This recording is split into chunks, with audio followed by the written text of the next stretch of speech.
श्री स्वामी समर्थ. श्री गुरुदेव दत्त. स्वामी प्रकट दिनानिमित्त स्वामींची सगळ्यात प्रभावशाली सेवा आपल्याला करायची आहे, ती म्हणजे लिखित नाम जपाची.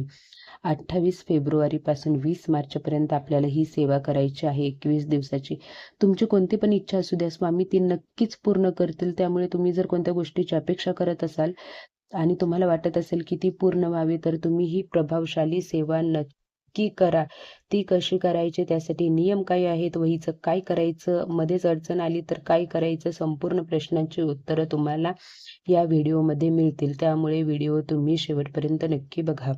तुम्हा सर्वांचं खूप खूप मनापासून स्वागत आहे आपले निष्ठा या यूट्यूब चॅनलमध्ये.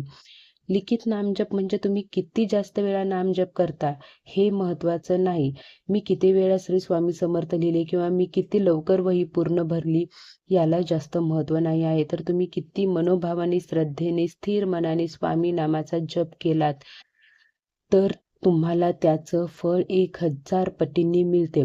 तुम्ही फक्त दिवसाला 108 वेळा जरी लिहिलं आणि तुमच्या मित्रांनी कोणीतरी 1008 वेळा जरी लिहिलं ना, पण त्याचं जर मन स्थिर नसेल आणि तुम्ही जर एकदम मनोभावाने केले ना, तर तुम्हाला त्याचं फळ जास्त मिळणार आहे, त्याने जरी जास्त लिहिलं असेल तरी. त्यामुळे लक्षात ठेवा, लिखित नामजप करताना आपलं मन चलबिचल होणार नाही याची काळजी करायची आहे. आणि आता आपली ही सेवा संकल्पयुक्त अशी सेवा आहे. आपल्याला 21 दिवसाचा संकल्प करायचा आहे. त्यामुळे या 21 दिवसामध्ये तुम्हाला अडचण येणार असेल तर तुम्ही हा संकल्प करू नका, असंच मी तुम्हाला सांगेल. अगोदर म्हणजे तुमचे डेट आहे त्यानुसार तुम्ही ठरवा. असं नाही आहे की तुम्हाला फक्त 28 फेब्रुवारी ते 20 मार्चपर्यंतच ही सेवा करायचीच आहे. तुम्ही पाठीपुढे देखील करू शकता, कारण की स्वामी प्रकट दिनाच्या अगोदरचा आणि नंतरचा काळ खरंच खूप प्रभावशाली असतो. त्यामुळे तुम्ही थोडं पाठीपुढे केलं तरी चालेल, काही अडचण नाही आहे. पण तुम्ही ही सेवा नक्की करा. या सेवेने काय फायदे होतात माहिती का? एकतर आपल्या मनामध्ये कोणाबद्दलही वाईट विचार येत नाहीत. आपली मनाची पॉझिटिव्हिटी वाढते.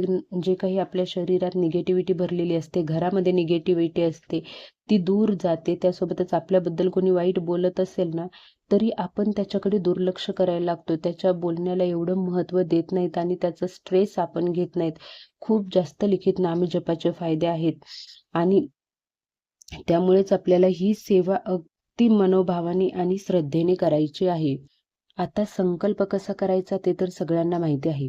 जवळ केंद्र मठ असेल तर तिथे खडीसाखर नारळ घेऊन जा, तुम्ही तिथे संकल्प करा किंवा घरी संकल्प करा. सगळ्यात अगोदर आपलं नाव सांगायचं, गोत्र सांगायचं, तुम्ही कोणती सेवा करणार आहात, किती दिवसासाठी करणार आहात, तुमची इच्छा काय आहे ते स्वामींना सांगायचं आहे. माझी ही सेवा निर्विघ्नपणे पार पडू द्या असं स्वामींना सांगायचं आहे. केंद्रात करत असाल तर केंद्रामध्ये बोला. घरी आल्यानंतर तुम्ही 28 फेब्रुवारीपासून किंवा इतर कुठल्या तारखेला तुम्ही सुरुवात करणार आहे त्या तारखेपासून घरी लिखित नामजपाला सुरुवात करा. लिखित नामजप करताना लक्षात ठेवा, पारुसचं लिखित नामजप करायचं नाही आहे. सकाळी उठा, अंघोळ करा, देवपूजा करा, त्यानंतर लगेच वेळ मिळत असेल तर लगेच तुम्ही श्री स्वामी समर्थ नामजपाला सुरुवात करा, लिखित नामजपाला. नाहीतर दुपारी, संध्याकाळी जेव्हा वेळ मिळेल ना, तेव्हा हातपाय धुवून आणि दिवाबत्ती लावायचा, दिवा लावायचा समोर आणि देवघराजवळ आसन ठेवूनच तुम्हाला लिखित नामजप करायचा आहे. पारुषा अंथरुणावर, गादीवर बसून, गोधडीवर बसून असा नामजप करायचा नाही आहे. आणि त्यासोबतच तुम्हाला काय करायचं आहे, जर तुम्हाला त्रास होत असेल बसण्याचा तर तुम्ही खुर्चीवर बसून देखील लिखित नामजप करू शकता. फक्त लक्षात ठेवा, अंथरुणावर बसून करायचा नाही आहे. सगळ्यात पहिलं वहीवरती आपल्याला वरती श्री गणेशाय नमः लिहायचं आहे आणि त्यानंतर लिखित नामजपाला सुरुवात करायची आहे. नामजप करताना तुम्हाला बॉल पेन वापरायचा आहे, तोही लाल रंगाचा. आणि जेव्हा तुम्ही श्री स्वामी समर्थ लिहिणार आहात त्यावेळेस बोलत बोलत लिहायचं आहे. जर का मनातली मनात तुम्ही श्री स्वामी समर्थ बोलत असाल आणि लिहित असाल तर तुमचं लक्ष दुर्लक्षित होऊ शकतं, तुमचं मन चलविचल होऊ शकतं. त्याच्यामुळे बोलत बोलत जर तुम्ही लिहिलं तर तुमचं मन स्थिर राहील आणि तुम्हाला त्याचा जास्त फायदा होईल. तुम्ही दिवसाला किती जास्त श्री स्वामी समर्थांनी लिखित नामजप करू शकता त्या हिशोबाने तुम्ही वही घेऊन या. आपल्याला ही 21 दिवसात सेवा पूर्ण करायची आहे, 21 दिवसात वही भरायची आहे. त्यामुळे तुम्ही छोटी आणायची, मोठी आणायची, तुमच्याकडे वेळ किती आहे त्यावर तुमचं डिपेंड करतं तुम्हाला वही कशी आणायची आहे. वही आणल्यानंतर पेजेस काउंट करा आणि रोज किती पेजेस आपल्याला करावे लागतील ते ठरवा आणि 21 दिवसात तुम्ही ती वही पूर्ण करा. वही पूर्ण झाल्यानंतर तुम्हाला वहीचं करायचं काय आहे, तर तुमचा अक्कलकोटला जाण्याचा योग येत असेल तर तुम्ही ती वही तिथे समाधी मठामध्ये किंवा वटवृक्ष मंदिरात किंवा अन्नछत्रामध्ये जमा करू शकता. तिकडे जाऊ शकत नसाल तर आपल्या जवळच्या केंद्रात जमा केली तरी चालेल.